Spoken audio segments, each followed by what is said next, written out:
Not Starfire, directed by Neil Druckmann, and the main villain is a staircase and a healthy diet. Jesus tap dancing Christ. This character could probably knock the Joker out with a single fart. This character is so deadly that they can kill any pesky criminal within a 10-mile radius with their bad odor. I Am Not Starfire's powers are eating an entire KFC bucket in under 2 minutes. Now, this gothic dwarf is such a rebel that she walked out of her SATs and straight into a McDonald's. But here's my message to the author of this comic book. There are ways you can make a chubby or thick female character look aesthetically pleasing. This ain't it, Chief. Now, this is apparently the daughter of Starfire. More like she ate Starfire. There's no way anything that comes out of Starfire's body would look anything like that. Even a xenomorph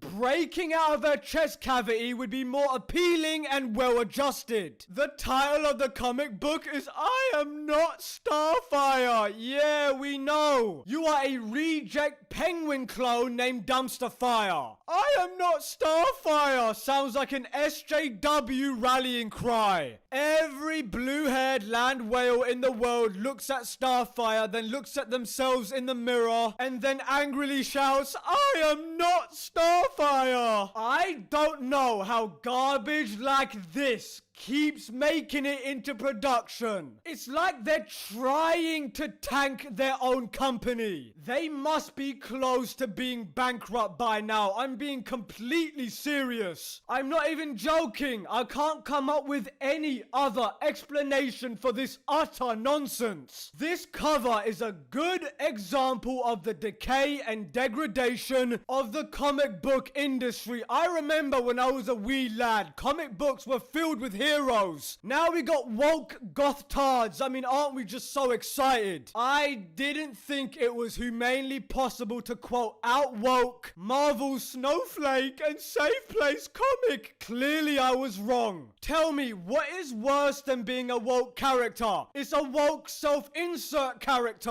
SJWs love inserting themselves into their own stories. The problem is though, SJWs aren't interesting or attractive. They need to just inject their pathetic image into everything they make. In their little bitty minds, they think they are the protagonist of every story. This is the cringe of the highest order. Just because you insert yourself into a comic book doesn't make it amazing. Get over yourself. But these NPC writers put themselves onto their comics mostly because that way they can lie to themselves and think that they are so special and interesting. By the way, how is it that everybody is a New York Times best-selling author? Do they just hand that title over to anyone who writes anything these days? Now, the target audience for this comic, if you can even call it that, is the writer and nobody else. And when this inevitably fails, they will blame the straight white man who this was never intended for in the first place. Anyway, look, I think it's time we start commissioning talented artists to fix these woke garbage designs and send DC the results before they go under. Because I guarantee you we haven't hit the bottom of the barrel yet. DC has further to go. Just give it another few months and we'll get an even woker, cancerous design. And on that bombshell, thank you all for watching. Manix out.